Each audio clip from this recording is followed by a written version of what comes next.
నమస్తే, welcome to ANN debate time. నేను Rajasekhar. So ప్రధానంగా తెలుగు రాష్ట్రాలకు సంబంధించి లేకపోతే ఉత్తరాది దక్షిణాది రాష్ట్రాల అంశం ప్రధానంగా కీలకంగా మారింది. కేంద్రం డీలిమిటేషన్ పద్ధతిలో ఏదైతే పార్లమెంట్ స్థానాలకు సంబంధించి పెంచబోతున్నటువంటి ప్రకటన చేసిన తర్వాత ఆ దిశగా ఆలోచిస్తున్నటువంటి నేపథ్యంలో దక్షిణాది నుంచి అదే స్థాయిలో వ్యతిరేకత కనిపిస్తుంది. తమిళనాడులో ప్రధానంగా హిందీ భాషకు సంబంధించి త్రిభాష యుద్ధం కొనసాగుతున్నటువంటి పరిస్థితి కనిపిస్తుంది. ఆ నేపథ్యంలో అక్కడ అన్నామలై ఒక ఇటువైపు నుంచి పోరాటం చేస్తూ ఉంటే అటువైపు నుంచి సీఎం స్టాలిన్ కానీ లేకపోతే పూర్తి స్థాయిలో అక్కడ వ్యతిరేకిస్తున్నటువంటి పరిస్థితి.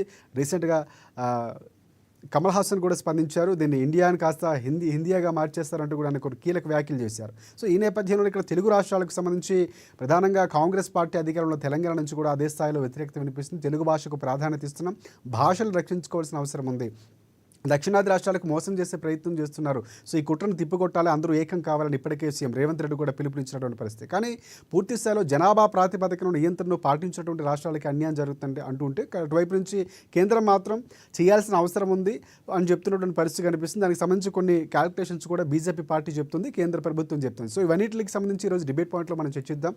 సో ప్రధానంగా కాంగ్రెస్ పార్టీకి సంబంధించి టీపీసీసీ అధికార ప్రతినిధి మనకి రవిచంద్ర గారు కాసేపట్లో జాయిన్ కాబోతారు.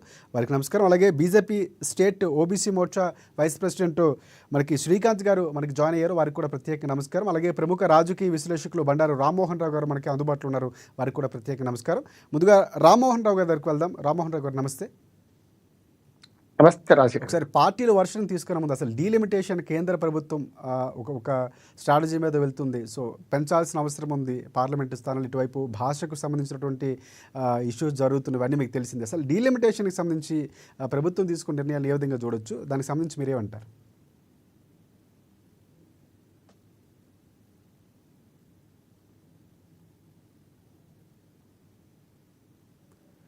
ఎస్ రామ్మోహన్ రావు గారు.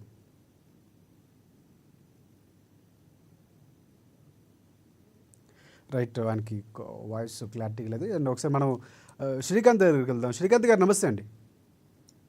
నమస్తే. ఎస్ సార్, ప్రధానంగా బీజేపీ పార్టీ ఒక వ్యూహంతో వెళ్తుంది అన్నటువంటి విమర్శలు వినిపిస్తున్నాయి. దక్షిణాదిని ఉత్తరాదిని వేరు చేయాలి, లేకపోతే అక్కడ లబ్ధి పొందేలాగా సీట్ల కేటాయింపు చేసే ప్రక్రియకు ముందుకు వెళుతున్నటువంటి పరిస్థితి అని ఇక్కడ విమర్శలు వస్తున్నాయి. సో మీరేం చెప్తారు అసలు? ఏదో ఏం జరగక ముందే దీని గురించి మాట్లాడడం అనేది అసలు ఆ విషయాన్ని ఎక్కడ కూడా క్లారిటీ లేదు. ఫస్ట్ ఆఫ్ ఆల్ ఏంటంటే మనకి ఇంతకు ముందు వచ్చినట్టు మన దగ్గర 34 ఎమ్మెల్యే సీట్స్ పెరుగుతాయి అనేది మనకు వచ్చిన గణాంకాల్లో నెక్స్ట్ ఎలక్షన్స్ వచ్చే వరకు 119 ఎమ్మెల్యే సీట్స్ ఉంటే 34 సీట్లు 153 పెరుగుతుందని చెప్పేసి సెంట్రల్ గవర్నమెంట్ రిలీజ్ చేసిన 2 years బ్యాక్ రిలీజ్ చేసిన దాంట్లో ఉంది. కానీ జనాభా ప్రతిపాదికంగా సీట్స్ ఎక్కువైతాయి తక్కువైతాయి అని చెప్పి ఎక్కడ కూడా ఇప్పటి వరకు ఎక్కడ కూడా డిక్లేర్ చేయడం కానీ డిస్కస్ చేయడం కానీ జరగలేదు. నాకున్న అవగాహన ప్రకారంగా ఎక్కడ కాలేదు. కాకపోతే అక్కడ ఏమైపోయిందంటే ఎన్డీఏ కూటమికి సరి అయిన రెస్పాన్స్ ప్రజలు ఇవ్వడం లేదు కాబట్టి ఒక ప్రజలని రెచ్చగొట్టే విధంగా సౌత్ నార్త్ అనే ఒక భావన తీసుకొచ్చి దీన్ని తీసుకొస్తున్నారని మేము అనుకుంటున్నాం అండి. సీఎం రేవంత్ రెడ్డి గారు కూడా మనసులో మాట బయట పెట్టారు. ఎందుకంటే ఈ స్థాయిలో వ్యతిరేకత అసలు ఏమీ కాకుండా మీరు అన్నట్లు ఏమీ లేదంటున్నారు, కానీ ఈ స్థాయిలో ఎందుకు ముందే పార్టీలన్నీ కూడా వ్యతిరేకిస్తున్నాయి?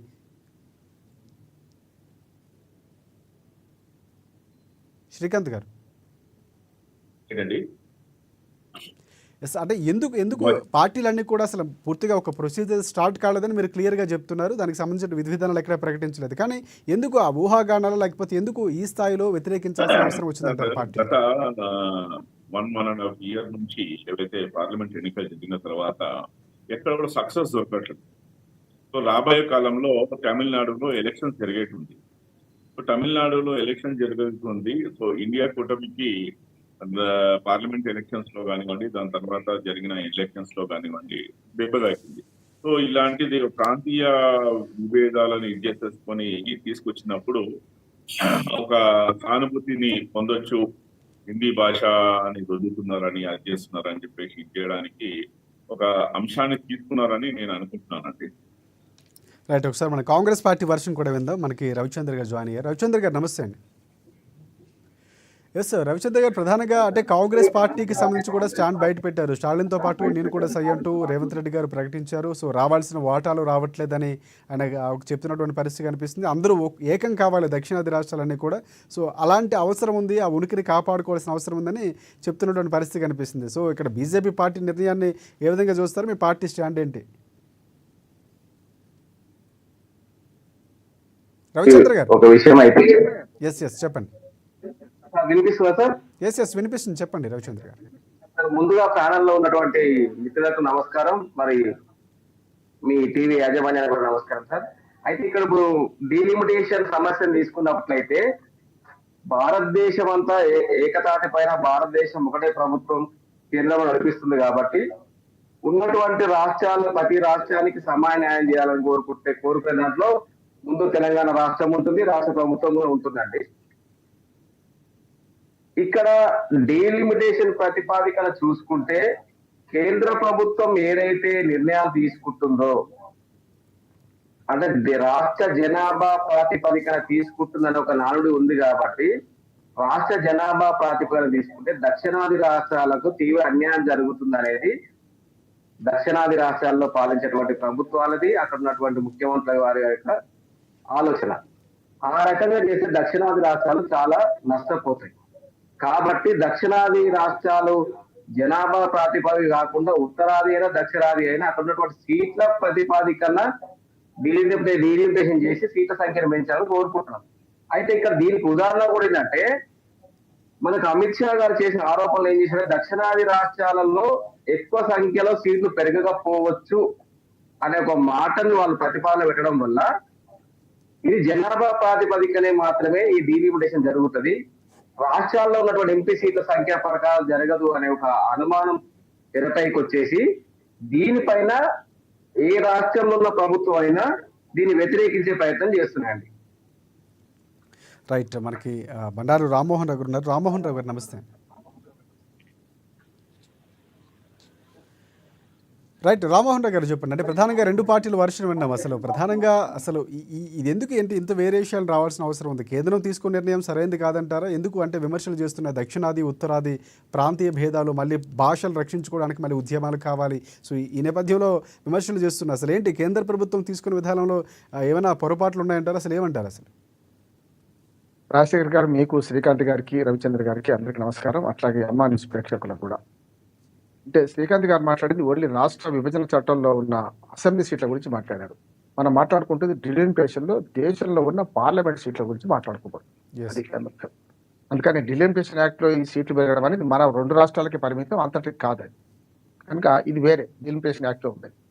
మన విభజన చట్టంలో ఉంది, మనకు ఆంధ్రప్రదేశ్ విభజన చట్టంలో ఉంది, అది వేరు. ఒకసారి కొంచెం వెనక్కి పోదాం. మనకు 1952లో ఫస్ట్ డిలిమిటేషన్ 1950లో జరిగి ఏం చేశారంటే 51, 52లో ఎన్నికలు జరిగినప్పుడు దేశవ్యాప్తంగా 459 పార్లమెంట్ స్థానాలే ఉండే. కానీ అప్పుడు ఫస్ట్ డిలిమిటేషన్ తర్వాత ఏం చేశారంటే మొత్తం దేశవ్యాప్తంగా 10 సంవత్సరాలకు ఒకసారి డిలిమిటేషన్ చేయాలని రూల్ పెట్టుకున్నాం. 1951లో జరిగింది, 61లో జరిగింది, మళ్ళీ 71లో జరిగింది. మొత్తం 3 సార్లు గతంలో జరిగింది. తర్వాత 2003లో జరిగింది. అంటే 76 తర్వాత మళ్ళీ ఇప్పటిదాకా జరగలేదు, 2003 దాకా. అట్లా చూసుకుంటే ఇప్పుడున్న 543 సీట్లు ఎప్పటివి అంటే 1971 జనాభా లెక్కల ప్రకారం డిలిమిటేషన్ జరిగిన లెక్కలు ఇవి. ఏది ఇప్పుడు జనాభా లెక్కలు తీసుకుంటే 2003లో కూడా అదే 543 సీట్లు ఉంచారు. దేశవ్యాప్తంగా ఒక చట్టం చేశారు. ఎందుకంటే ఆనాడు 1960స్లో 67, 68లో 2 లేక 3 పిల్లలు చాలు అని పెద్ద ఎత్తున కుటుంబ నియంత్రణ మనం ప్రచారం చేసుకున్నాం. దాని ప్రకారం ఏమిటంటే దక్షిణ భారతదేశంలోని తమిళనాడు, అట్లాగే కేరళ, పుదుచ్చేరి, ఆంధ్రప్రదేశ్, అప్పుడు ఆంధ్రప్రదేశ్ ఉండే కదా, ఇప్పుడు తెలంగాణ, ఆంధ్రప్రదేశ్ అనుకోండి, కర్ణాటక, ఈ 6 రాష్ట్రాలు ఏవైతే ఈ కుటుంబ నియంత్రణ ఎక్కువ పాటించడం మనం. దానివల్ల ఏమైందంటే ఏవైతే బీమారి రాష్ట్రాలు ఉంటాయో అంటే ఉత్తర భారతదేశంలో ఉత్తరప్రదేశ్, బీహారు, మధ్యప్రదేశ్, రాజస్థాన్, ఇవన్నీ బీమారి రాష్ట్రాలు, అంటే రోగగ్రస్త రాష్ట్రాలు అందేవాళ్ళు, అంటే వెనుకబడతారు ఎక్కువ ఉండేది. వాళ్ళు ఇప్పటికి కూడా పిల్లలు కంటే ఉన్నారు ఎక్కువ.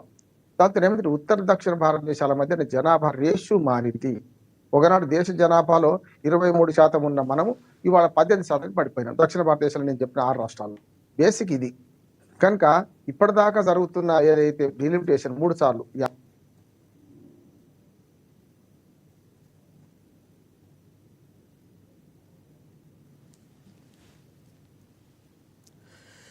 రైట్ రైట్ ఎస్ శ్రీకాంత్ గారు ఏం చెప్తారంటే ఆయన ఒక వర్షన్ చెప్తున్నారు, ఈ మధ్యలో మనకు కట్ అయ్యారు. సో ప్రధానంగా ఇంకొక అంశం కూడా వినిపిస్తుంది, అంటే త్రిభాషకు సంబంధించినటువంటి విధానానికి సపోర్ట్ చేస్తాము, భాషలు రక్షించుకోవాల్సిన అవసరం ఉందని కూడా ఇటువైపు రేవంత్ రెడ్డి గారు వ్యాఖ్యానించారు. మీరేమంటారు శ్రీకాంత్ గారు?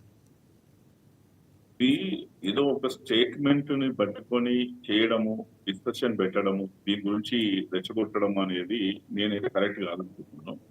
ఏదైతే మనకి ఇప్పుడు మనం మాట్లాడుకుంటున్న ఈ అంటే డిస్కషన్ భాషలు రక్షించుకోవాల్సిన అవసరం రాష్ట్రాలకి 100% ఉందండి. భాషను రక్షించుకోవాల్సిన అవసరం ప్రతి ఒక్క భాషకి సంబంధించిన వ్యక్తి భాషను రక్షించుకోవాలనే కాపాడ ఉంటది. కానీ భారతీయతకి మనం హిందీ భాషని రాష్ట్రీయ భాషగా మనం ఎన్నుకున్నాం కాబట్టి హిందీ భాషతో పాటు మనం తెలుగు వాళ్ళు కానీ తెలుగు ఇక్కడ అక్కడ కమ్యూనిటీ పూర్తిగా తమిళనాడుకు సంబంధించి రాష్ట్రీయ భాషగా ఎవరు ప్రకటించారు? బలవంతంగా రుద్దే ప్రయత్నం చేస్తున్నారు, మార్చే ప్రయత్నం కేంద్రం చేస్తుందని పదే పదే ఆరోపిస్తున్నారు. ఎందుకంటారు? సార్ నేనేమన్నానంటే ఇవాళ హిందీ భాష ఇవాళ కొత్తగా వచ్చింది కాదు మనము భారతదేశంలో హిందీ భాష అనేది రాష్ట్రీయ భాష అనేది మనం డిసైడ్ చేసుకున్నది. ఏదో బీజేపీ గవర్నమెంట్ రాగానే హిందీ భాషని రాష్ట్రీయ భాషగా ఎక్కడ డిక్లేర్ చేయలేదు. హిందీ భాషతో పాటు మనం ఇక్కడ చూసినప్పుడు హిందీలో దానికన్నా ఇంగ్లీష్ లో తెలుగులోనే మన దగ్గర ఏ గెజెట్ వచ్చినా ఏమొచ్చినా వస్తుంది. కాకపోతే హిందీ అనేది రాష్ట్రీయ భాష అనేది మనం డిసైడ్ చేసుకున్నది. ఇప్పుడు ఇలా కాంగ్రెస్ వాళ్ళు దాన్ని వ్యతిరేకించడం అంటే ఆ రోజు మన స్వతంత్రం వచ్చిన తర్వాత రాష్ట్రీయ భాషగా డిక్లేర్ చేసినప్పుడు దాన్ని ఇచ్చేసారు ప్రతి దగ్గర. మనం ఏదైతే భాషని ఇవాళ ఇచ్చేస్తున్నాం, మనం తెలుగు వాళ్ళం కాబట్టి తెలుగుని మనం కంపల్సరిగా దాన్ని ఇచ్చేయాలనే తాపత్రయం ఉంటుంది. కానీ రాష్ట్ర భాష అనేది ఉంది మనకి ఆ రాష్ట్ర భాషను మనం ఇచ్చేయాల్సిన అవసరం కూడా ఉంది కానీ కంపల్సరీగా. ఎస్ రవిచంద్ర గారు మీరేమంటారంటే ఇందాక మాట్లాడుతూ త్రిభాష లేకపోతే భాషకు సంబంధించినటువంటి ఇంకా క్లారిటీ రాకుండా ఏదో మాట్లాడడం అనేది కరెక్ట్ కూడా కాదని చెప్పేసి శ్రీకాంత్ గారు అంటున్నారు. మీరేమంటారు? అంటే రేవంత్ రెడ్డి గారిగా చేసినటువంటి వ్యాఖ్యలు ఏవైతే ఉన్నాయో అక్కడ వారు చేసినటువంటి వ్యాఖ్యలకి ఏదో ఊతంగా మాట్లాడారు తప్ప క్లారిటీతో మాట్లాడలేదన్నటువంటి వ్యాఖ్యలు వినిపిస్తున్నాయి. మీరేమంటారు? క్లారిటీ అని అంటే ఇక్కడ ఒకటే సార్, కేంద్ర ప్రభుత్వం ఏదైతే చేపట్టడానికి డీలిమిటేషన్ చేపట్ట సిద్ధంగా ఉందో ఆ డీలిమిటేషన్ చేసే పద్ధతిలో ఉత్తరాది రాష్ట్రాల్లో రవిచంద్ర గారు భాషకు సంబంధించి భాషలు రక్షించుకోవడం అనేది ప్రధానంగా రేవంత్ రెడ్డి గారు చెప్తున్నారు. తెలుగు భాషకు ముందు నుంచి చాలా మంది చెప్తున్నటువంటి పరిస్థితి, భాషలు రక్షించడం రాష్ట్ర ప్రభుత్వాలు కీలకంగా వ్యవహరించాలని చెప్పారు. కానీ ఇక్కడ కేంద్రం ఏదో హిందీ భాషను బలవంతంగా రుద్దే ప్రయత్నం చేశారు. హైదరాబాద్ లాంటి ప్రాంతంలో హిందీ అందరూ మాట్లాడుతున్నటువంటి అవసరం తగ్గట్టుగా అందులోని రాష్ట్ర భాషగా ఉన్నటువంటి నేపథ్యం కూడా కనిపిస్తుంది. మీరేమంటారు? ఇప్పుడు తెలంగాణ రాష్ట్రంలో కాంగ్రెస్ పార్టీ ప్రభుత్వం వచ్చినాక ప్రభుత్వ పాఠశాలలో కానీ ప్రైవేటు పాఠశాలలో కూడా పూర్తి స్థాయిలో ఒక తెలుగుకు సంబంధించినటువంటి రాష్ట్ర పాఠశాలకు సంబంధించినటువంటి పూర్తి స్థాయి సిలబస్ కూడా చేర్చాలని ఈ మధ్యనే ప్రతిపాదన పెట్టడం జరిగింది. దాని క్యాబినెట్ కూడా ఆమోదించడం జరిగింది, మిత్రులు కూడా తెలుసు. అయితే ఇప్పుడు రాష్ట్ర భాష హిందీ ఎంచుకున్నప్పటికీ ఏదైతే మన రాష్ట్రంలో ఉన్నటువంటి తెలుగు అంటే ఉమ్మడి రాష్ట్రం ఏపీ కానీ ఇప్పుడు ప్రస్తుతం ఏపీ అంటే తెలంగాణలో కూడా తెలుగు భాషనే ఒక సామెత ఉంది కదండి. తెలుగు భాష మన సొంత భాష కాబట్టి మన భాష మనం రక్షించుకుంటూనే మిగతా భాషలు కూడా ప్రాతినిధ్యం అంటే ప్రతిపాదించి వాటికి కూడా ప్రాతినిధ్యం ఇచ్చి వాటి కూడా మనుగడ భాషగా పూర్తి పరంగా తీసుకుపోయే ఆలోచన ఉన్నందుకు, అలాగే తెలుగు కూడా పూర్తి న్యాయం చేయకునే విధంగా ఎట్లా ఇప్పుడు తమిళనాడులో తమిళన్స్ ఏ విధంగా మాకు తమిళ భాషనే పెట్టాలి తమిళ భాష పెట్టాలి ఎలాగ తీసుకొస్తున్నారో అదే రకంగా ప్రస్తుతం తెలంగాణ రాష్ట్రంలో కూడా మన తెలుగు భాషకు ప్రాతినిధ్యం కేటాయించాలని సీఎం రేవంత్ రెడ్డి గారు కూడా కోరుకోవడం జరిగింది కదా. ఎస్ అవును సార్, కరెక్ట్. జాయిన్ అవ్వండి. ఎస్ ఒకటి ఇంకోటి అంటే ప్రధానంగా ఒకటి రవిచంద్ర గారు, అంటే ముందు నుంచి మనం మాట్లాడుకుంటే ఈరోజు భాషను ప్రకటించడమో లేకపోతే తమిళకు ఉన్నటువంటి అంత దృఢ సంకల్పం తెలుగు వాళ్ళు లేదన్నటువంటి విమర్శలు కూడా వినిపిస్తున్నాయి. తెలుగు భాషను రక్షించుకోవడం, తెలుగు పదాలు మనం ఎక్కడ కూడా రక్షించుకోవాలి, కానీ వాళ్ళు ద్రవిడ భాషకి ఇచ్చినటువంటి వాల్యూ వేరే ఇస్తున్నారు. భాషలు ఇక్కడ ఏదో రాజకీయం కోసం మాట్లాడుతున్నారు తప్ప నిజమైనటువంటి భాషాభిమానం లేదు అన్నటువంటి కూడా విమర్శలు వినిపిస్తున్నాయి. మీరేమంటారు? భాషాభిమానం లేకపోతే ఇప్పుడు రానున్న కాలంలో విద్యాశాఖకు సంబంధించిన ప్రతి స్కూల్లో కూడా తెలుగును ప్రత్యేకంగా పెట్టాలని ఎందుకు ప్రతిపాదన ఇస్తారంటే కానీ ఇవ్వరు ఒకటి కదా. చాలా భాష ఇంకా మీద చాలా మమ్మల్ని సంస్కరణలు అంటే ఈ రోజు కాకుండా ముందు నుంచి కూడా ఇప్పుడు మాట్లాడుకుంటే చాలా మంది పిల్లల్లో కూడా ఇంగ్లీష్ మాట్లాడడమే ఫ్యాషన్గా అయిపోయింది. తెలుగు అనేది చాలా, కానీ అక్కడ వాళ్ళు అలా తమిళియన్స్ చాలా చాలా ఎక్కువ ప్రేమిస్తారు, అభిమానిస్తారు. వాళ్ళకి వచ్చినా కూడా మిగతా భాషను మాట్లాడడానికి ఇష్టపడరు. సో అదే ఇక్కడ ఉద్యమం చేస్తున్నటువంటి పరిస్థితి కనిపిస్తుంది. సో ఇక్కడ కేవలం రాజకీయ కోణంలోనే మాట్లాడారా, లేకపోతే నిజంగా భాషాభిమానం ఉందన్నటువంటి ప్రశ్నలు ఏమనెత్తున్నారు, దానికి మీరేమంటారు? ఇప్పుడు తమిళ స్టేట్ కి హైదరాబాద్ తెలంగాణ రాష్ట్రానికి కొంచెం డిఫరెన్స్ ఉంటది. ఎందుకంటే హైదరాబాద్ రాష్ట్రంలో అన్ని మతాలకు సంబంధించిన వ్యక్తులు, అన్ని దేశాలకు, అన్ని రాష్ట్రాలకు సంబంధించిన వ్యక్తులు ఇక్కడ నివాస యోగ్యంగా ఉన్నారు కాబట్టి ఇక్కడ మన తెలుగు భాష కంటే హిందీ భాష అయినా ఇంగ్లీష్ భాష ఎక్కువ వాడుకలు ఉంటుంది. ఎందుకంటే వివిధ రాష్ట్రాల నుంచి ఇక్కడ వలస వచ్చి బతికే వాళ్ళు, వివిధ రాష్ట్రాల నుంచి ఇక్కడికి ఉద్యోగరీత్యా వచ్చిన వాళ్ళు కాబట్టి వారి రోజువారి జీవన పరిణామాల్లో జరిగిన క్రమంలో భాషలు పెరిగినాయి తప్ప కానీ ఇక్కడ తెలుగు భాషని కించపరచాలనో, తెలుగు భాషని అసలు వాడక భాష ఉంచొద్దన్న ఆలోచన ఎవరికి లేదు. కాకపోతే ఏంటంటే ఇప్పుడు ఉన్నటువంటి భాషలు ఏదైతే వాడుక భాషలు ఉన్నాయో దానికి తగ్గట్టుగా దాన్ని పెరిగే విధంగా ఇక్కడ తెలంగాణ రాష్ట్రానికి సంబంధించిన వ్యక్తులు తెలుగులో పూర్తి వివరంగా వాళ్ళకి అవగాహన ఉండే విధంగా తెలుగుని ఇక్కడ బోధించాలనేది ఒక సమీకరణ ప్రకారం తీసుకొచ్చి, ఉద్యమం తీసుకొచ్చి దాని గత ప్రభుత్వాలు పట్టించుకుపోయినప్పటికీ తెలంగాణ రాష్ట్రంలో ఉన్నటువంటి కాంగ్రెస్ ప్రభుత్వం, రేవంత్ రెడ్డి గారి ప్రభుత్వం పట్టించుకొని దాన్ని నిర్బంధ విద్యలాగా అంటే ప్రతి స్కూల్లో దీన్ని ఖచ్చితంగా ఫస్ట్ నుంచి 10th వరకు పెట్టాలి అనే ఒక ఆలోచనతో, సంకల్పంతో దాన్ని ముందు తీసుకొచ్చి దాని దిశగా ఇప్పుడు మన ప్రభుత్వం అడుగులేసినట్టు. అంటే ప్రతి స్కూల్లో దాన్ని నిర్బంధంగా పెట్టాలని ఆలోచనతో. రైట్ చంద్ర గారు, మళ్ళీ మనకి జాయిన్ అయ్యారు రామ్మోహన్ రావు గారు. రామ్మోహన్ రావు గారు చెప్పండి, ఇందాక ఫ్యామిలీ ప్లానింగ్ గురించి మనం మాట్లాడుతాం. అంటే కుటుంబ నియంత్రణ పాటించినటువంటి రాష్ట్రాలు 6 రాష్ట్రాలు మీరు లెక్కలు చెప్తున్నారు. సో ఒకసారి కంటిన్యూ చేయండి. సారీ, ఎందుకంటే కరెంటు కష్టాలు పొందేని రవిచంద్ర గారు గమనించారు. మా ఊళ్ళలో ఉంటాను, ఇక్కడ నుంచే విజ్ఞాపన చేస్తున్నారు నెట్ పోతుంది. రవిచంద్ర గారు కరెంటు పోతే నెట్ పోతుంది. ఇప్పుడు 3 సార్లు డిస్టర్బ్ అయింది. వేసవి కాలం స్టార్ట్ అయింది కాబట్టి గత ప్రభుత్వంలో వాడుకలో ఉన్న పవర్ కంటే ఇప్పుడు ఎక్కువ శాతం కూడా ఇచ్చిన కరెంటు కష్టాలు వాడుతున్న క్రమంలో అంటే డిమాండ్ దగ్గర సప్లై తగ్గింది అనేది మేము అనుకుంటున్నాం. దీన్ని కూడా రాష్ట్ర ప్రభుత్వం ముందుగా పరిగణలోకి తీసుకొని ఈ వేసవి కాలంలో ఇలాంటి ఇబ్బందులు కలగకుండా ప్రయత్నం చేస్తుంది. మా బట్టి విక్రమార్క గారి ఆధ్వర్యంలో మరొకసారి ఇలాంటి అంతరం మనం కడగకూడదు, మనం కూడా కోరుకోవాలి. 3 సార్లు రైట్. నేను ఒక టెక్నికల్ గా మాట్లాడుతున్నాను. ఇప్పుడు రవిచంద్ర గారు కూడా భాష అనగానే మళ్ళీ తెలుగు భాష గురించి వచ్చారు. ఇది కాదు ఇక్కడ సమస్య. స్టాలిన్ గారి మీటింగ్ ఏంటంటే బేస్ ఏంటంటే త్రిభాషా సూత్రాన్ని పాటిస్తే దేశం అంతా పాటించాలి కదా. నీకో రూలు నాకో రూలు ఉండొద్దు కదా. రామ్మోహన్ రావు గారు, ఒకటి ఇందాక మనం పార్లమెంటు స్థానాల గురించి మాట్లాడుతున్నాం, అక్కడ వస్తే బాగుంటుందేమో. వస్తాను సార్, అదే అయితే అది కంటిన్యూ చేస్తాం. ఎందుకంటే త్రిభాషా సూత్రాన్ని కూడా మన తెలుగు భాష సంబంధం కాదు, అది వేరే, ఆ రొలి వేరే. అందుకని దాని గురించి నేను చెప్పే ప్రయత్నం. ఇప్పుడు ఏమో మనం ఈ డిలిమిటేషన్ గురించి మాట్లాడదాం. 135 సీట్లు, 132 సీట్లు మాత్రమే దక్షిణ భారతదేశానికి ఉన్నాయి. ఒకవేళ ఇప్పుడు కనుక 2011 జనాభా లెక్కలు తీసుకున్నా 2026 ఒక మళ్ళీ జనాభా లెక్కలు చేసి ఇప్పుడు ఏమైనా తీసుకుంటే 8 నుంచి 10 సీట్లు మన దక్షిణ భారతదేశం కోల్పోతుంది, తక్కువైతాయి ఉన్న సీట్లకి. ఒకవేళ 50% పెంచారు అనుకోండి, ఏమవుతుంది, అదే రేషియోలో పెరుగుతాయి కదా. ఉదాహరణకు ఉత్తరప్రదేశ్లో 80 సీట్లు ఉన్నాయి రాజశేఖర్ గారు. 50% పెంచితే ఏమవుతుంది, ఇంకో 40 పెరుగుతాయి, 120 అవుతుంది వాళ్ళకు. కానీ మనకేమైంది అంటే ఉన్న సీట్లలో తక్కువై దానికి డబుల్ సగం పెరుగుతుంది. అందుకని ఇక్కడ సమస్య డిలిమిటేషన్ ఓన్లీ పార్లమెంట్ సీట్లకు లొల్లే. రాష్ట్రంలో డిలిమిటేషన్ జరిగితే నష్టమే లేదు, జనాభా ప్రకారం మనకు వస్తాయి.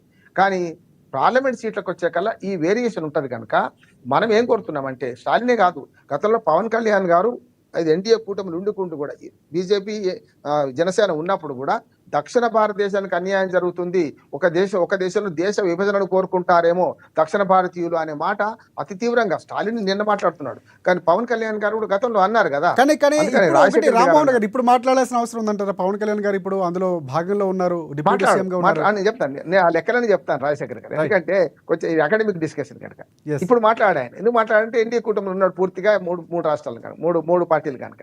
జగన్మోహన్ రెడ్డి కూడా మాట్లాడంటున్నాను నేను చెప్తాను. ఇప్పుడు తమిళనాడు ఎందుకు తీసుకుందంటే, తమిళనాడు మొదటి నుంచి కూడా దేశంలో ఐక్యత కోరుకుంటూనే దేశంలో ఒక ప్రత్యేకత కూడా కోరుకుంటుంది. అంతేందుకు మన జాతీయ గీతం చూడండి, మనకి ఎంత ఎన్టీ రామారావు గారు వచ్చేదాకా తెలుగు నేల ఓటుంది, తెలుగు ఓడు ఉన్నాడు అని తెలియదు కదా. మనకు ద్రావిడ ఉత్కళ వంగ అంటాం. ద్రావిడ ఎక్కడిది అంటే, ద్రావిడ అంటే 5 రాష్ట్రాలు కలిసి ద్రావిడ దేశం అంతే కదా. ఉత్కళ ఉంటుంది, వంగ ఉంటుంది, సింధు ఉంటుంది, పాకిస్తాన్లో పోయిన సింధు ఉంటుంది మన జాతీయ గీతం. ఇప్పుడు సవరించుకోలేం మనం, అది కాంగ్రెస్ చేసినా బీజేపీ చేసినా. అందుకని నేను ఏమంటున్నా అంటే, కొంచెం తీవ్రంగా ఉన్నా సరే ద్రావిడ దేశం అని మనం కలిపేశారు కదా, దాన్నే ఒప్పుకుంటున్నాను. ఈ 5 రాష్ట్రాలకు పార్లమెంట్ సీట్లు తక్కువ అవుతాయి, ఎక్కువ అవుతాయి. అమిత్ షా గారు హామీ ఇచ్చారు, మీకు తక్కువ కావా అన్నారు. కానీ ఎక్కువ కూడా కావు కదా నేను అడుగుతున్నాను. తక్కువ కావు కరెక్టే. ఉన్న సీట్ల నుంచి ఈ ఉన్న సీట్లు 131, 132 ఇవే ఉంచి ఉత్తరప్రదేశ్కి 120 సీట్లు అయిన అనుకోండి, ఇప్పుడు జనాభా ప్రకారం అయితే ఉత్తరప్రదేశ్ గ్యారంటీ పెంచకపోయినా ఉన్న దానిలో మనవి పోతాయి, అక్కడే పెరుగుతాయి. వాళ్ళు పెంచినా కూడా ఆర్ఎస్సీలే వాళ్ళకి వెలుగుతాయి. కనుక రేపు ఏమైంది అంటే దక్షిణ భారతదేశం అన్యాయం వైపు ఉత్తర భారతదేశంలో ఈ ఉత్తరాది పార్టీలు ఉన్నాయి. ఉదాహరణకు ఎన్డీఏ కూటమిలోని బీజేపీ ఇప్పటికి చొచ్చుకొస్తున్న, తెలంగాణ మొదటి నుంచి కూడా బీజేపీకి బలమైన రాష్ట్రమే. మనకు చాలా మందికి అర్థం కాదు ఏంటంటే తెలుగు రాష్ట్రాలు అనకుండా తెలుగు రాష్ట్రంలో ఆంధ్రప్రదేశ్కి బీజేపీ బలమైన రాష్ట్రం కాకపోవచ్చు, కానీ తెలంగాణ మొదటి నుంచి ఉమ్మడి ఆంధ్రప్రదేశ్లో కూడా బలమైన రాష్ట్రమే. విద్యాసాగర్ రావు గారు గెలిచారు, పరకాల నుంచి మనకు మన చాలా మంది గెలిచారు కదా. నేను హైదరాబాద్లో గెలిచారు, బండారు దత్తాత్రేయ ఎప్పటి నుంచి సిద్ధరామయ్య నుంచి గెలుస్తున్నారు. కనుక ఇప్పుడు కొత్త కాదు. కానీ తమిళనాడులో బీజేపీ వేళ్ళు ఉనుకోలేదు, కేరళలో వేళ్ళు ఉనుకోదు, అట్లానే మనకు పుదుచ్చేరిలో ఉండదు, ఆంధ్రప్రదేశ్లో బీజేపీ ఎవరైనా మిత్రపక్షం ఉంటే ఉంటుంది. కనుక దక్షిణ భారతదేశంలో వేళ్ళు ఉనుకోకుండా రేపు ఉత్తర భారతదేశం ఓటర్తో గెలవే అనే ఆలోచనతో ఉంటారు, కాదంటలేదు. సన్యాసుల మఠం కాదు, బీజేపీని తప్పడతలేదు. కానీ మనకు న్యాయం జరగాలంటే ఏం చేయాలంటే ఇప్పుడు చేయాల్సిన పని చెప్తున్నాను. 2011 జనాభా లెక్కలు 2021 చేస్తున్నారు, మన నష్టమైంది. కనుక సేమ్ ప్యాటర్న్ వచ్చావు. 71 జనాభా లెక్కలు ఉంచితే అప్పుడు దేశవ్యాప్తంగా సమతుల్యతున్నది. కనుక 71 జనాభా లెక్కల ప్రకారమే డీలిమిటేషన్ చేయాలి. మన సీట్లు మనకు ఉంటాయి. అప్పుడు 40 ఇప్పుడు ఉదాహరణ తమిళనాడు 39, 40 అనుకుందాం, పుదుచ్చేరితో కలుపుకుంటే 40కి 60 అవుతాయి, 20 పెరుగుతాయి. ఉత్తరప్రదేశ్లో 80కి 120 అవుతాయి, 40 పెరుగుతాయి. కనుక అప్పుడు నష్టమే లేదు. ఎందుకంటే ఆ రేషియోలు పెరుగుతాయి, కనుక సీట్లు పెరుగుతాయి కానీ రేషియో మారదు. అది కావాలని కోరుకుంటున్నాడు స్టాలిన్ అనే దానిలో. ఈ లాజిక్ ఏంటంటే ఇది లాజిక్. కనుక ఆనాడు అక్కడ తమిళనాడు ఏమైంది, అన్ని పార్టీలు కలిసినాయి. దుర్మార్గం ఏంటంటే మన ఆంధ్రప్రదేశ్, తెలంగాణ, మన తెలుగు రాష్ట్రాల్లో పీతలాగా కిందికి గుంజుకుంటాం. ఇప్పుడు ఇక్కడ చూడండి, మన రాష్ట్రంలో రేవంత్ రెడ్డి గారు కాంగ్రెస్ పార్టీ కనుక, డిఎంకే కూడా కాంగ్రెస్ పార్టీ ఇండియా కూటమిలో ఉంది కనుక ఆయన ఒప్పుకుంటాడు. కానీ కేసీఆర్ అలా కలవడు. కేసీఆర్ బీజేపీకి పోడు, నా ఉదర్ నా ఇదర్. బీజేపీ ఏం చేస్తారు, కేసీఆర్ నేను ప్రత్యేకంగా ఉంటా, నేను మాత్రం బీజేపీకి వ్యతిరేకంగా ఉంటా, ఇటు కాంగ్రెస్ ఇక్కడ వ్యతిరేకం, అక్కడ బీజేపీ వ్యతిరేకం, కనుక నేను స్టాలిన్ మీటింగ్కి వస్తా అంటాడు. కానీ వీళ్ళతో కలవడు, నెంబర్ 1. ఇంకోటి ఏముంది, బీజేపీ ఎట్లాగో దీనికి వ్యతిరేకంగా ఉంటుంది కనుక స్టాలిన్ మీటింగ్ పోరు వీళ్ళు. ఈ 3 పార్టీలు 3 దిక్కులు ఉంటాయి, తలావో తీర అయిపోతాయి, ఎవరి దారి వారిదే. ఇక ఆంధ్రప్రదేశ్లో కూటమి ప్రభుత్వంలో ఉన్న జనసేన, తెలుగుదేశం, అట్లానే మనకు మన బీజేపీ, ఈ 3 పార్టీలో ఎన్డీఏ కూటమిలో ఉన్నాయి కదా, వాళ్ళు కూడా స్టాలిన్ మీటింగ్ పోరు. రేపు పెడితే కూడా అఖిలపక్షం పెడితే ఒకరు మనకు నాసే స్నేహితుడు ఉన్నారు, ఎవరు, వైసీపీ జగన్మోహన్ రెడ్డి గారు, ఆయన కూడా బీజేపీని కాదని పోడు. కనుక ఆంధ్రప్రదేశ్ నుంచి నీళ్లు కదా. ఇక్కడ ఏమవుతుందంటే దక్షిణ భారతదేశంలో ఉన్న సీట్లు తక్కువ కావద్దు అంటుండగా బీజేపీ వ్యతిరేకమైన ప్రచారం కాదు, బీజేపీ వ్యతిరేకం అస్సలు కాదు. రేవంత్ రెడ్డి గారు కూడా గతం మాట్లాడారు కదా, మా సీట్లు తక్కువ అవుతున్నాయి, తక్కువ కాకుండా చూడండి అంటున్నారు. అందుకని ఒకటే మార్గం, 1971 లెక్కలు తీసుకుంటే మన దక్షిణ భారతదేశం నష్టం కాదు, మీరు పెంచండి. ఇప్పుడు మన పార్లమెంట్ కూడా రాజశేఖర్ గారు 1200 పార్లమెంట్. ఒకటి రామ్మోహన్ గారు, చిన్న ప్రశ్న, అంటే ఒకవేళ జనగణన చేయాలి అనే కేంద్రంపై పట్టుబడుతున్నటువంటి పరిస్థితి, ఒకవేళ జనగణన చేస్తే గనక అప్పుడే ప్రాతిపదికన నిర్ణయించే అవకాశం ఉందంటారా డీలిమిటేషన్? అదే జనగణన అయినా కూడా ఇప్పుడు ఉదాహరణ చెప్పండి, 71 తర్వాత జనగణన జరగలేదు, 81 అయింది, 91 అయింది, 2001 అయింది కదా. నేను అదే చెప్తున్నాను, 2001 జనగణన తీసుకోవద్దు, 71తో తీసుకోవాలని నాలాంటి వాడు పిటిషన్ ఇస్తే ఆనాడు 71 జనగణన తీసుకున్నారు. ఏది 2003లో డీలిమిటేషన్ కూడా మన దగ్గర 2009లో అమలు అయింది. మన అసెంబ్లీ నియోజకవర్గాలు కొత్తగా, పార్లమెంట్ నియోజకవర్గం కొత్తగా అప్పుడు 2009 నుంచే పెరిగినాయి కదా మనకు. అందుకనే ఇప్పుడు కూడా స్టాలిన్ అయినా నేనైనా ఏమంటున్నానంటే 71 జనాభా లెక్కలు తీసుకోండి, ఇప్పుడు జనగణన అయినా సరే దాని ప్రకారం ఇంటర్నల్ గా చేయండి. ఉదాహరణ చెప్తాను నేను, లక్షద్వీపు 59,000 మందికి ఒక ఎంపీ ఉండండి, 59,000 మంది ఉన్నారు అక్కడ ఓటర్లు, ఒక ఎంపీ. మల్కాజ్గిరి దేశంలో అతిపెద్ద నియోజకవర్గం, 30 లక్షల మంది ఉన్నారు ఎంపీకి. మరి ఎట్లా? గతంలో ఉండే మన ఖైరతాబాద్ కాన్స్టిట్యున్సీ 999 పోలింగ్ మన బూతులు, అట్లాగే 10.5 లక్షల మంది మన అసెంబ్లీలో ఉండేవారు, 10.5 లక్షల మంది, అంటే ఒక పార్లమెంట్ సీట్ కంటే ఎక్కువ. దాన్ని ఏం చేశారు, 4.5 నియోజకవర్గాలండి. ఇప్పుడు ఖైరతాబాదు, జూబ్లీ హిల్స్, షేర్లింగంపల్లి, కూకటిపల్లి, అల్వాల సగము మల్కాజ్గిరికి పోయింది. చూసినాం కదా మనం.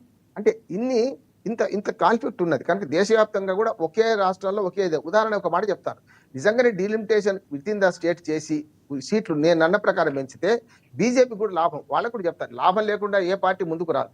ఉదాహరణకు హైదరాబాద్, మనకు తెలంగాణ, హైదరాబాద్ బీజేపీ ఇప్పుడు అసలు ఇంతవరకు సరైనటువంటి ప్రకటన చెప్తాను. శ్రీకాంత్ గారు అదే అంటున్నారు, ప్రకటన చేయకుండానే పార్టీలను కూడా విమర్శలు చేయలే కానీ శ్రీకాంత్ గారు చేయలే కానీ చెప్తాను సార్. చెప్పండి శ్రీకాంత్ గారు, చెప్పండి.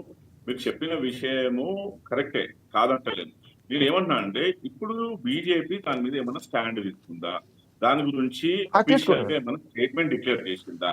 ఇప్పుడు ఇవాళ మనం ఈ డిస్కషన్ పెట్టడానికి కారణం ఏంటి? ఓన్లీ ఇండియా కూటమిలో ఒక ఇది ఉంది తప్పించి దాన్ని ఐక్యంగా చేయాలని రేపు తమిళనాడులో ఎలక్షన్స్ జరుగుతున్నాయి, ప్రజల్లో ఒక భావోద్వేగం తీసుకురావాలనే ఉద్దేశంతో తమిళియన్స్ రాజకీయ నాయకులు స్టాలిన్ మాట్లాడుతున్నాడు. కానీ రేపు అదే ఎలక్షన్స్ అక్కడ లేకపోతే ఈ రోజు ఈ విషయం కానీ మాట్లాడేవాడు. కానీ ఒకటి శ్రీకాంత్ గారు, అంటే ఇప్పుడు చెప్తాను సార్. ఇష్యూ క్లారిటీగా 1971 ఒకటి ఏదైతే జనాభా లెక్కల ప్రకారం డీటెలిమిటేషన్ ఒకసారి ప్రభుత్వం ప్రకటిస్తే క్లారిటీ వచ్చేస్తుంది కదా. సో ఎందుకు నేను బీజేపీ చెప్తాను పార్టీ ఆ సార్. స్టాండ్ అసలు ఆ ప్రకటించట్లేదు? విషయం ఎక్కడ కూడా మీకు ప్రాతిపదికగా తీసుకొని డిస్కషన్ పార్టీ స్టార్ట్ కాలేదు. ఓన్లీ ఒక స్టేట్మెంట్, అమిత్ షా గారు ఏదో ప్రైవేట్ మీటింగ్ లో మాట్లాడిన స్టేట్మెంట్ ని పట్టుకొని మనం ఇవాళ డిబేట్ పెట్టేసి ఇది జరిగిపోతుంది, సో అక్కడ విమర్శలు అయిపోతుంది జరుగుతున్నాయి. అంటే ఇటువైపు అది ఇక్కడ మన గవర్నర్ గా చేసినటువంటి సౌందరరాజు గారిని అరెస్ట్ చేయడం, లేకపోతే అన్నామల గారు బయటకు రావడం, లేకపోతే ఇటువైపు నుంచి డిఎంకే పార్టీ, లేకపోతే అన్ని పార్టీలు బయటకు వస్తున్నటువంటి ఇలాంటి టైంలో క్లారిటీ ఇస్తే బాగుంటుంది అభిప్రాయం కూడా వ్యక్తం అవుతుంది. సార్, తమిళనాడు రాజకీయం రేపు రాబోయే వాళ్ళ రాష్ట్ర ఎన్నికలని దృక్పథంలో పెట్టుకొని ప్రజలని రెచ్చగొట్టడానికి Right. వాళ్ళ పార్టీ తిరిగి మళ్ళీ రావాలనే ఉద్దేశంతో ఇది ఓన్లీ నేను చెప్తాను సార్. తమిళనాడులో లేచిన ఎస్ దానికి ఎస్ statement ఎస్ గా శ్రీకాంత్ గారు ఇవాళ ఒక్క నిమిషం కాంగ్రెస్ ఎస్ ఒకసారి రేవంత్ రామ్మోహన్ రావు రెడ్డి గారి గారు వర్షం తెలుసుకుందాం. ఎస్ రామ్మోహన్ రావు గారు, నిజంగా నేను చెప్తాను. తమిళనాడులో శ్రీకాంత్ గారు, రాజకీయం మీరు- కోసం మీరు- పార్టీలన్నీ కూడా కరుణానిధి గారు చేస్తున్నారంటారా స్టాలిన్ గారు? నేను వార వాదన ఆ పార్టీ పరంగా కరెక్టే, కానీ ఇప్పుడు ఎందుకు సమస్య వచ్చింది చెప్తాను నేను. ఇప్పుడు 2026లో డిలిమిటేషన్, మన 2026లో జనాభా లెక్కలు చేద్దామని అనుకున్నారు. డిలిమిటేషన్ యాక్ట్ లో కూడా 2026 తర్వాత జరిగే జనాభా లెక్కలు ప్రాతిపదిక తీసుకు ఆ చట్టంలో ఉంది, డిలిమిటేషన్ చట్టంలో. కనుక ఇప్పుడు 2021 జరగాల్సి ఉంటే కదా, జరగలే కదా. ఇప్పుడు 2025లో మొదలుపెట్టి 2026లో జనాభా లెక్కలు చేస్తామని గవర్నమెంట్ ప్రకటించింది. ఎందుకు ప్రకటించింది, ఎప్పుడు ప్రకటించింది అంటే, ఏదైతే మహిళా బిల్లు పాస్ కాగానే రేపు 2026లో జనాభా లెక్కలు చేస్తాం కదా, చేసిన తర్వాత డిలిమిటేషన్ యాక్ట్ కూడా 2026 అయిపోతుంది కదా పాతది. కనుక 2026లో డిలిమిటేషన్ చేస్తాము, మహిళలకు కొత్తగా పెంచే సీట్లు మహిళలకు ఇస్తామన్నారు మోడీ గారు. చట్టంలో పేర్కొన్నారు కూడా, ఏది మహిళా చట్టంలో. అందుకని సమస్య వచ్చింది. మీరు అన్నది కరెక్టే. ఇప్పుడు అంతేందుకు తమిళనాడు ఎలక్షన్స్ అంటే స్టాలిన్ మాట్లాడిన అనుకోండి, అంతకుముందు పవన్ కళ్యాణ్ గారు మాట్లాడింది కదా, మాకు దక్షిణాదికి అన్యాయం జరుగుతుందని. అంతకుముందు రేవంత్ రెడ్డి గారు మాట్లాడింది కదా, మనం అందరం మాట్లాడినాం కదా. అంటే ఇప్పుడు ఎందుకు వచ్చిందంటే, మీరు అన్నది రాజకీయం ఉండొచ్చు, రాజకీయ కోణం లేకుండా ఏది ఉండదు. కానీ ఏదైతే మహిళా బిల్లు పాస్ అయిన తర్వాత 2026లో జనాభా లెక్కలు చేసిన తర్వాత తీసుకుంటాము అనే మాట ఒకటి వచ్చింది.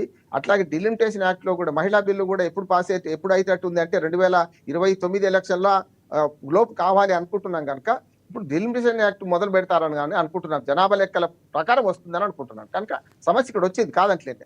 రెండోది కూడా ఏమంటే, ఇప్పుడు స్టాలిన్ ఒక్కడే మొదలుపెట్టలే, మన అంతకన్నా ముందే 2 ఏళ్ల ముందే పవన్ కళ్యాణ్ మాట్లాడిండ్రు, రేవంత్ రెడ్డి మాట్లాడి, మనందరం మాట్లాడినాం కదా. కొత్త సమస్య ఏం కాలే. అంతేందుకు అమిత్ షా గారు కూడా క్లారిటీ ఎందుకు ఇవ్వాల్సి వచ్చింది, విమర్శలు వస్తున్నాయి కనుకనే మీకు తక్కువ కాదన్నారు. నేను అదే అన్నాను, తక్కువ కాదంటే ఎక్కువ కాదు కూడా కాదు కదా అని నేను అంటున్నాను. అందుకని ఇప్పుడు ఏం చేద్దామంటే, ఇక్కడ వివాదం ఏం లేదు. మీకు ఒక బీజేపీకి లాభకరమైన విషయం చెప్తాను నేను. హైదరాబాద్ పార్లమెంట్ సీటు అసదుద్దీన్ ఓవైసీ ఎప్పుడు గెలుస్తున్నాడు, ఎందుకు గెలుస్తున్నాడు? అక్కడ ఓటర్ల 7 నియోజకవర్గాల పేరే కానీ ఒక దానిలో 1,00,000 ఓట్లు అసెంబ్లీ నియోజకవర్గాలు, ఒక దానిలో 2,00,000 షేర్లింగపల్లి 5 లక్షలండి వాళ్ళ ఓటర్లు. షేర్లింగపల్లి కాన్స్టిట్యూన్సీ, ఏది అసెంబ్లీ కాన్స్టిట్యూన్సీ చెప్తున్నా, 5 లక్షల మంది ఓటర్లు ఉన్నారు. 5 లక్షలకు ఒక ఎమ్మెల్యేనే, ఈ మన 1,00,000 కూడా ఒక ఎమ్మెల్యేనే. కనుక నేనేమంటున్నాను, డిలిమిటేషన్ చేస్తే సికింద్రాబాద్ పార్లమెంట్ సీట్లలో ఇప్పుడున్న మహా అయితే 7-8 లక్షల ఓట్లు ఉన్నాయి కదా, అది 16 లక్షలు అయితే అప్పుడు ఏమవుతుంది, సికింద్రాబాద్ మల్కాజ్గిరి కాకుండా ఇంకొక పార్లమెంట్ సీటు ఇక్కడ పెరిగే అవకాశం ఉంటుంది. మనకు ఉన్న సీట్ లేదు కాకపోతే వాటి ఓటర్లు విభజించిన అనుకోండి, మల్కాజ్గిరిలో 30 లక్షల ఓట్లు ఎందుకు ఉండాలి, అక్కడ 7 లక్షల ఓట్లు ఎందుకు ఉండాలి?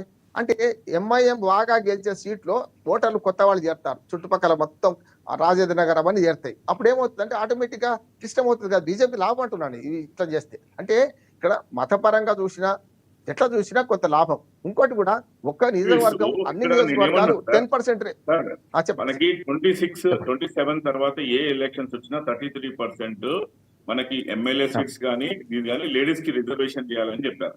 ఆ చెప్పిన సందర్భంలో మేము పాపులేషన్ నే ఇది చేసుకొని చేస్తున్నామని చెప్పేసి ఎక్కడ చెప్పలేదు. నాకున్న నాలెడ్జ్ 2026 తర్వాత జనాభా లెక్కలు చేస్తామంటున్నారు సార్.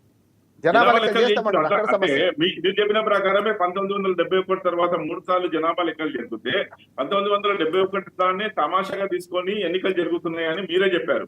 సో ఇప్పుడు నేనేమంటున్నానంటే అదే కావాలంటారు. అంటే జరిగినాయి కాబట్టి రేపు జనాభా లెక్కలు అవును. చేసినా కానీ ఆ లెక్క ప్రకారమే జరుగుతుందని అనుకోవడానికి ఎందుకు మనం ఆస్కారము? లేదు లేదు, ఎప్పుడైతే కేంద్ర అదే ప్రభుత్వం సార్. దీని మీద క్లారిటీ ఇచ్చినప్పుడు దాని గురించి డిస్కస్ చేస్తే బాగుంటుందని నేను అంటున్నాను. క్లారిటీ ఇయ్యనప్పుడు ఖచ్చితంగా. ఇప్పుడు పెళ్ళే కాదు సార్, పెళ్లి కానప్పుడే కొడుకు బిడ్డ పేరేందో బిడ్డ పేరు ఏదో పెట్టుకోవడం అది ఎంతవరకు కరెక్ట్? అది నేను ఏమన్నానంటే సెంట్రల్ గవర్నమెంట్ ఈ ఇష్యూ మీద ఏదైనా స్టేట్మెంట్ ఇచ్చి అఫీషియల్ గా మూవ్ అయిన రోజు మనం దీని గురించి డిస్కస్ చేస్తే బాగుంటది. కానీ ఇది ఏం కానప్పుడే ఇప్పుడు 33% రిజిస్ట్రేషన్ ఇస్తా అని చెప్పేసి పార్లమెంట్ లో పాస్ చేశారు. ఎప్పుడు 27 తర్వాత ఏ ఎన్నికలు వచ్చినా సరే లేడీస్ ఇస్తామని చెప్పారు. అక్కడ పాపులేషన్ రూపంగానే మేము ఇది చేస్తామని చెప్పేసి చెప్పడం జరిగిందా అక్కడ? అయింది శ్రీకాంత్ గారు. అక్కడ 2026 జనాభా లెక్కల వచ్చిన తర్వాత ఈ డిలిమిటేషన్ మొదలు పెడతామన్నారు. దానిలో 33% అంటే జనాభా లెక్క 26 మంది అని చెప్పినట్టే కదా సార్. మీరే అన్నారు సార్ 1921 లో కూడా జనాభా లెక్కలు అయినాయి అని చెప్పేసి లాస్ట్ మీరు చెప్పారు. కానీ మనం తీసుకుంది ఏంది 1971 లెక్కనే తీసుకున్నాం. అంటే ఆ జనాభా లెక్కలు అయిన తర్వాత కూడా డిలిమిటేషన్. ఇప్పుడు నేనేమన్నా సార్, సెంట్రల్ గవర్నమెంట్ ఏదైనా డిసిషన్ సాలిడ్ గా దీని గురించి తీసుకున్నప్పుడు ఈ డిస్కషన్ మనం పెట్టుకుంటే బాగుంటది. ఇవాళ తమిళనాడు ముఖ్యమంత్రి స్టాలిన్ గారు తీసుకొచ్చిన విషయం ఏంటంటే ఓన్లీ రాబోయే కాలంలో వాళ్ళ దగ్గరలో ఎలక్షన్స్ జరిగేవి ఉన్నాయి. దాన్ని వాళ్ళు ప్రభుత్వం కాపాడుకోవాలని చెప్పేసి ప్రజల్లో ఒక డౌన్ ఫాల్ ఉంది అనే ఉద్దేశాన్ని దానిని ఎన్కాష్ చేసుకోవడానికి ఈ సమస్య తీసుకొచ్చారు. స్టాలిన్ గారికి బుద్ధి తెలియదా? ఇప్పుడు గత 6 సంవత్సరాల నుంచి ఆయనే ముఖ్యమంత్రిగా ఉన్నారు. వాళ్ళ దాన్ని ఎప్పుడో ఒకసారి తీసుకోవచ్చు కదా. ఎలక్షన్ ముందే ఎందుకు తీసుకురావాలి ఈ సమస్యని? నేను చెప్పేది ఏంటంటే ఓన్లీ తమిళనాడు రాజకీయాన్ని ప్రభావితం చేయాలనే ఉద్దేశంతో దీన్ని చేస్తున్నారు తప్పించి ఇది ఎక్కడ కూడా సెంట్రల్ గవర్నమెంట్ దీని మీద సాలిడ్ గా ఏ డిసిషన్ కూడా తీసుకోలేదు. తీసుకున్న తర్వాత మాట్లాడుతూ బాగుంటుంది. ఎస్ శ్రీకాంత్ గారు, ఒకసారి రవిచంద్ర గారు ఏమంటారు మీరు? అంటే ఇటువైపు శ్రీకాంత్ గారు మాట్లాడిన మాటలతో ఏకీభవిస్తారా? రామ్మోహన్ గారు అయితే క్లారిటీగా చెప్తున్నారు 1971 ప్రకారం వస్తే సమస్యలు ఉంటే బీజేపీ కూడా లాభం ఉంటుంది అంటున్నారు. సో మీరేమంటారు? అంటే శ్రీకాంత్ గారి మాటలో కేవలం రాజకీయం కోసం మాత్రం అక్కడ ఇండియా కూటమిలో భాగంగా ఉన్నటువంటి స్టాలిన్ ఈ విధంగా వ్యాఖ్యలు చేస్తున్నారు, లేకపోతే రాజకీయ దుమారాన్ని సృష్టిస్తున్నారు అనుకోవచ్చా? ఏమంటారు మీరు? స్టాలిన్ గారు వారి రాష్ట్రంలో ఎలక్షన్స్ లో భాగంగా ఈ దుమారం లేపుతుండ్రు అనడానికి, శ్రీకాంత్ గారు అనడానికి వారి ఆరోపణలు సరే మేము సమర్థించిపోయినప్పటికీ 2000 కానీ ఇక్కడ సమర్థించకపోవడం కంటే ఇక్కడ ముఖ్యమంత్రి గారు కూడా దాంతో పాటు యాక్సెప్ట్ చేస్తారు, దానికి ఒత్తాసు పలిచారు అని కూడా తన స్టేట్మెంట్ కూడా వినిపించారు. కాబట్టి మీరేం మాట్లాడతారు? ముఖ్యమంత్రి గారు మాట్లాడిన దానికి దక్షిణాది రాష్ట్రాల్లో భాగంగా తెలంగాణ రాష్ట్రం ఉంది కాబట్టి ఇప్పటికీ కేంద్ర ప్రభుత్వం ఏదైతే నిధులు ఇస్తుందో ఆ నిధుల రూపకంగా కూడా దక్షిణాది రాష్ట్రాలకు అన్యాయం జరుగుతుంది. కాబట్టి దక్షిణాది రాష్ట్రాల నుంచి గొంతెత్తి మనం ప్రశ్నిస్తేనే మనకేమైనా న్యాయం జరుగుతుందనే ఆలోచనతోటే ఈ దక్షిణాది రాష్ట్రాల వైపు మనం జరుగుతున్న నష్టాన్ని చెప్పడానికి మాట్లాడిన తత్వమే తప్ప అక్కడేదో మనం పోయి తమిళనాడులో స్టాలిన్ సపోర్ట్ చేసి మాట్లాడాలి, లేదంటే ఇక్కడ పోయి ఏపీలో చంద్రబాబు మాట్లాడాలి, లేదా కేరళలో పోయి మాట్లాడిన ఆలోచన కాదు. ఏంటంటే ఇప్పటికీ కేంద్ర ప్రభుత్వం ఇచ్చినటువంటి బడ్జెట్ లో ప్రవేశపెట్టిన ఏదైతే బడ్జెట్ ఉందో ఉత్తరాది రాష్ట్రాలు న్యాయం జరిగింది, దక్షిణాది రాష్ట్రాలకు అన్యాయం జరిగింది అనేది అందరూ తెలిసిన విషయమే. సంస్కృతి పరంగా చూస్తే ఉత్తరాది రాష్ట్రాల సంస్కృతికే ఎక్కువ కేంద్ర ప్రభుత్వం నుంచి సపోర్ట్ దొరుకుతుంది. దక్షిణాది రాష్ట్రాల్లో ఉన్నటువంటి సంస్కృతికి న్యాయం జరగట్లేదు, సపోర్ట్ దొరకట్లేదు అనే ఒక ఆరోపణ కూడా ఉన్నది. అయితే ఇక్కడ మనం ఏమంటామంటే ఒకసారి డీలిమిటేషన్ 2026 సంవత్సరంలో పెట్టినప్పటికీ, లేదంటే ఈ ఏదైతే 1 ఎలక్షన్ 1 నేషన్ అనేది ఏదైతే తీసుకొస్తుందో ఆ 1 ఎలక్షన్ 1 నేషన్ తీసుకున్నప్పుడు కూడా కేంద్ర ప్రభుత్వం ఉన్న బీజేపీకి ఉత్తరాది రాష్ట్రాల్లో ఉన్న జనాభా ప్రాతిపదికన తీసుకుంటే దక్షిణాది రాష్ట్రాల్లో జనాభాని పోల్చుకున్నప్పటికీ ఉత్తరాది రాష్ట్రాల జనాభా ఎక్కువ ఉంటది. కాబట్టి అప్పుడు మన రాష్ట్రంలో ఎంపీలు వ్యతిరేకించినప్పటికీ అది వారసత్వంగా అనుకోండి లేదా శాశ్వతంగా కూడా బీజేపీ ప్రభుత్వం మరగడం కోసమే జరుగుతుందని ఇక్కడ మనకి క్లియర్ అర్థమైంది. మరి ఎందుకంటే ఉత్తరాది రాష్ట్రంలో ఇంతకుముందు సార్ చెప్పినట్టు యూపీలో 48 సీట్లు పెరుగుతున్నాయి. అంటే మనకు ఆంధ్రప్రదేశ్ లో చూసుకుంటే కేవలం 3 సీట్లు పెరుగుతాయి మనకు. అంటే 48 సీట్లు బీజేపీ పార్టీకి సపోర్ట్ చేసినప్పుడు ఆంధ్రప్రదేశ్ లో ఉన్న 3 సీట్లు పెరిగితే ఇక్కడ మనం వ్యతిరేకిస్తే న్యాయం జరుగుద్దా? మనకు జరగదు. తెలంగాణలో 17 సీట్లు ప్రస్తుతం ఎంపీలు ఉంటే వాళ్ళు చేద్దామనుకో జనాభా ప్రాతిపదికన 3 సీట్లు మాత్రమే పెరుగుతాయి. ఇక్కడ కేరళలో వచ్చేసి ప్రస్తుతం 20 సీట్ల ఎంపీలు ఉంటే రేపు ఇదే జనాభా ప్రాతిపదికన చేస్తే ఒక సీటు తగ్గి 19 సీట్లకు పరిమితం అయ్యే పరిస్థితి మనకు కనిపిస్తుంది. అంటే ఏంటంటే ఈ కేంద్ర ప్రభుత్వం చేసేటువంటి ఆలోచన ఏంటంటే రానున్న రోజుల్లో ఏకఛత్రాధిపత్యంగా భారతదేశాన్ని బీజేపీ పార్టీ ప్రభుత్వం పరిపాలించే ఒక కుట్రపూరిత ఆలోచనతోటే ఈ డీలిమిటేషన్ కు జనాభా ప్రాతిపదికన తీసుకొస్తుందని మేము కాంగ్రెస్ పార్టీ అనుకోండి, మిగతా రాష్ట్రాల ప్రభుత్వాలన్నీ కూడా ఈ రకంగా ఆలోచనతో ఇప్పుడు ముందుకు పోతున్నాయి.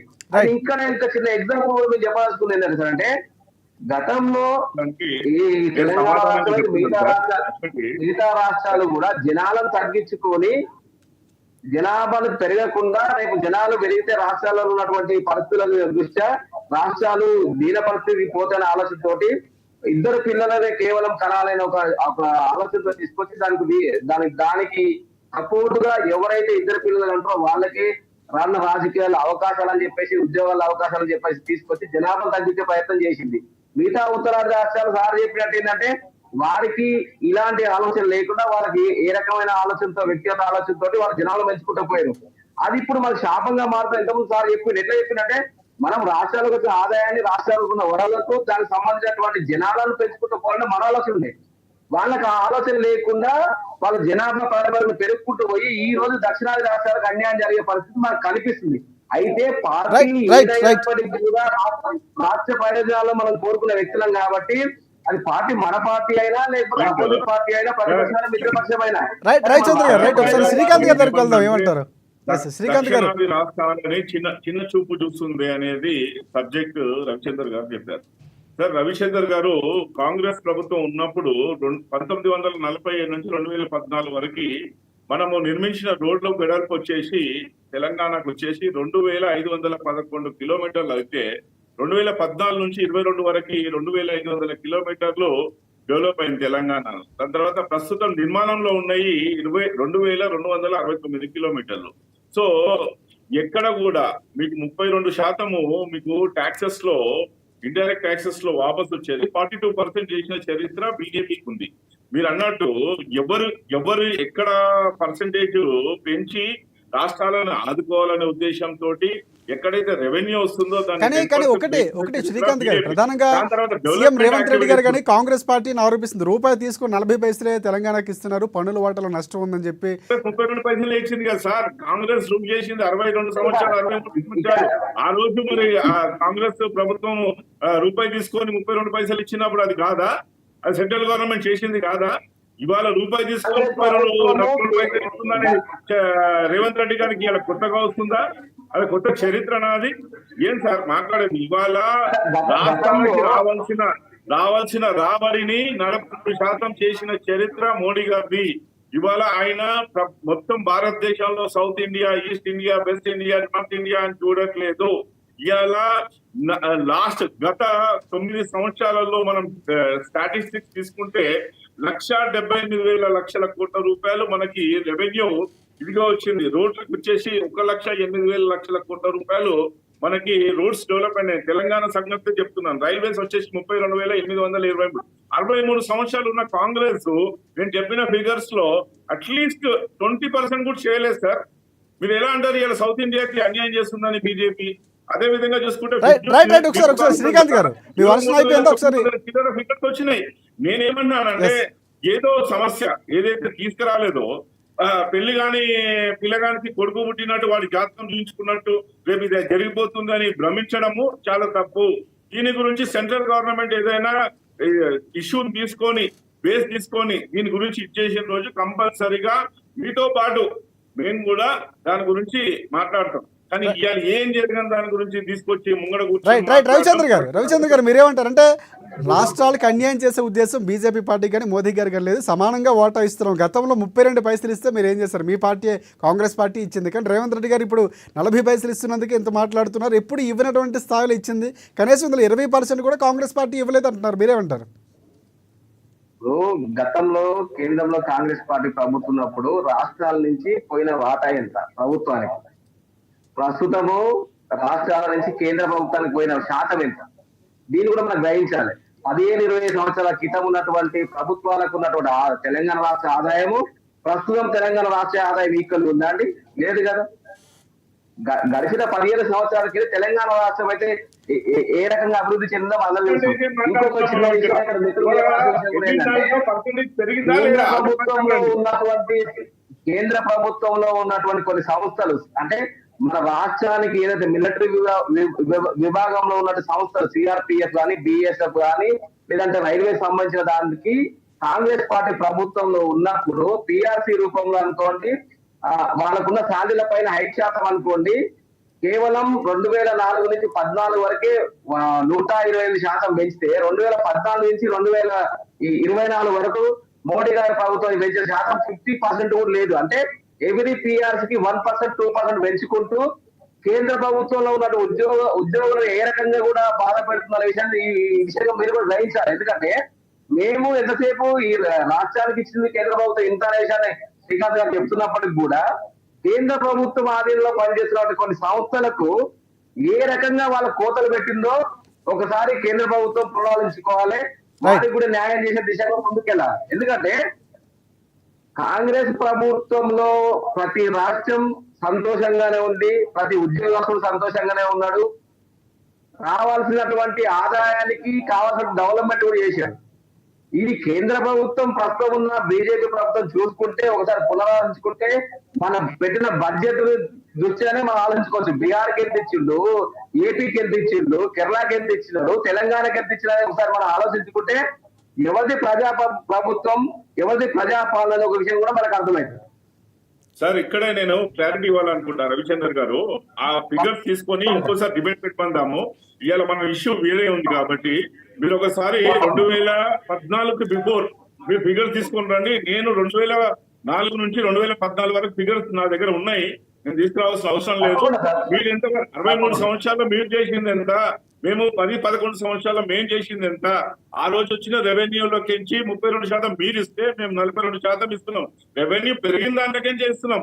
ఆ రోజు తగ్గిన దాంట్లోకించి మీరు 30% ఇస్తే 32% ఇస్తే మేము 42% ఇస్తున్నాం. అంటే 10% రాష్ట్రాలని వాళ్ళని బలోపేతం చేయాలని రాష్ట్ర ప్రభుత్వాలు బలోపేతం ఉంటే మన కేంద్రం కూడా దేశం కూడా బాగుపడుతుందనే ఉద్దేశంతో పెట్టడం జరిగింది. ఎక్కడో ఒకరిని శ్రీకాంత్ గారు, రవిచంద్ర గారు మరొకసారి మనం మాట్లాడదాం ట్యాక్స్ గురించి. ఒకసారి మనం రామ్మోహన్ రావు గారి దగ్గరికి వెళ్దాం. మన పెట్టిన బడ్జెట్ లోనే మనకు అర్థమైపోతుంది కదా.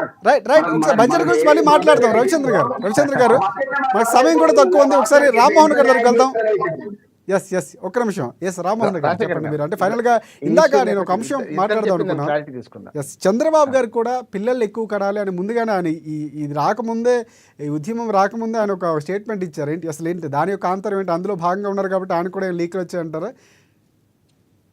2 నిమిషాలు అక్కడికి వస్తాను. ఒక్క నిమిషం. నేను చెప్తాను సార్. అంటే ఇప్పుడు కాపాడుకోవడానికి కష్టంగా ఉంది. సో ఆయన ఏమన్నారంటే అట్లా కాదు, మేము సోర్సెస్ మా గవర్నమెంట్ వచ్చింది, మేము చాలా సోర్సెస్ ఇస్తాము, చదువుకోవడానికి ఎడ్యుకేషన్ పార్ట్స్ కూడా మేము పెంచుతూ ఉంటాము, సో మీరు కనండి అని చెప్పారు. కానీ దాన్ని ఒకసారి శ్రీకాంత్ గారు రవిచంద్ర గారు ఒకసారి రామ్మోహన్ గారు ఏం క్లారిటీ ఇస్తారో చూద్దాం. ఓకే రవిచంద్ర గారు ఒక నిమిషం విమర్శలు వస్తున్న అంశాన్ని నేను ప్రశ్నించాను. ఆయనకి ఏం చెప్తారు ఒకసారి చెప్పండి. రామ్మోహన్ గారు ఒకటి ఫస్ట్ నిధుల విషయం పక్కన క్లారిటీ ఇస్తాను. ఏమంటున్నానంటే మేము మొదటి నుంచి కేంద్ర ప్రభుత్వం నుంచి 50% నిధులు రావాలి అని కొట్లాడుతున్నాం. ఏది రాష్ట్రాలకు 50% నిధులు కావాలండి, వాళ్ళు 20-30 కాదు. కానీ శ్రీకాంత్ గారు అనే వాస్తవం ఏంటంటే 32%, 29 ఉండే మొదట్లో మాక్సిమం 32 చేశాను. కానీ మా కోరిక మీరు అందరం స్థానిక ప్రభుత్వాల నుంచి డిమాండ్ చేసేమన్నామంటే కేంద్రం నుంచి రాష్ట్రాలకు సగం రావాలి, రాష్ట్రాల నుంచి మనకు స్థానిక ప్రభుత్వాలకు సగం రావాలి, అంతే కదా, న్యాయం ఒకటే కదా. అయితే ఇక్కడ ఏమైంది, చాలా పథకాలు పీనట్స్ అంటాం, 300 కోట్లు 500 కోట్లు దేశం అంతా పథకం ఉండేది. ఒక 146 పథకాలు 79 పథకాలు ఈ మోడీ గారు గవర్నమెంట్ రద్దు చేసింది. చాలా మంచి పని అన్నాడు. రద్దు చేయడం వల్ల ఏమంటే ఆ వచ్చిన పైసల్ని కలుపుకొని 42% పెంచారు. చాలా ఆదర్శనీయం, మంచిది అంటున్నాడు. 50% పెంచి కోరుతున్నాం. కానీ డబ్బుల విషయంలో మాత్రం కొత్త ఏ ఆదాయం వస్తే దాన్నే వస్తున్నది కదా. ఇప్పుడు మన పన్నులు పోతేనే అక్కడికి వస్తున్నారు కదా, పన్నులు పోయేది ఇక్కడి నుంచే కదా. అయితే 50% కావాలని కోరికున్న 42లో జమ్మూ కాశ్మీర్ రాష్ట్ర కేంద్రపాలిత ప్రాంతమైనాక 1% తగ్గించారు. కానీ నా బాధన ఏంటంటే ఇదేమో దొడ్డి దాటిన కొన్ని వేరే పోతున్నాయి. ఉదాహరణ సెస్సుల పేరు మీద, విద్యా సెస్సు, రకరకాల పెట్రోల్ మీద సెస్సు, అన్ని రకాల సెస్సుల మీద తీసుకునే దానిలో వాటా వస్తలేవు, సమస్య అది. ఇప్పుడు రైట్ నేను రైట్ డిమాండ్ రామ్మోహన్ చేసేది గారు రామ్మోహన్ గారు అంటే బడ్జెట్ గురించి మన అంశం ఈ రోజు కాదు. ఎస్ అది వేరే, అది కాదు, సెస్ల గురించి ఒకసారి దీన్ని కంక్లూడ్ చేయండి ఫైనల్ గా. అంటే త్రిభాష అని తెలంగాణలో వస్తుంది. ఇక్కడ రేవంత్ రెడ్డి గారు కూడా భాషకు సంబంధించి పరిరక్షించాల్సిన అవసరం ఉంది, అన్ని అంశాలు మాట్లాడారు. సో ఫైనల్ గా దీనికి సంబంధించి కంక్లూడ్ చేయండి మీరు. ఒక్కటేమన్నా సార్, పిల్లల గురించి అంటే తోటోడు తొడక వసుకుంటే మనం మెడ కోసుకోవాల్సిన అవసరం లేదు. శ్రీకాంత్ గారితో ఏకీపిస్తున్నాను. పిల్లలు పెంచుకోవాల్సిన అవసరం లేదు. ఇప్పుడు మీరు పెంచుమన్నా పెంచారు సార్, ఆనాడేమో ప్రచారం చేయాల్సి వస్తుంది. వద్దన్న ఒకరు లేక ఇద్దరు చాలా అనుకుంటున్నారు కనుక సమస్య లేదు. పిల్లలు ఎవరు చెప్తే పెంచారు, చెప్తే పుడతారు కూడా, సమస్య లేదు. కాకపోతే వారికి ఉన్నటువంటి ఆర్థిక పరిస్థితి ఇంకో క్యాల్కులేట్ చేసుకుని అప్పుడు పిల్లల కణాలను ఆలోచిస్తున్నారు. బీజేపీ కూడా ఒక మాట అంటుంది, ముస్లింలను చూసుకొని వాళ్ళకి అంటుంది కదా మనం కూడా కనాలన్న మాట ఒకటి వస్తున్నది, కొందరు అంటున్నాం.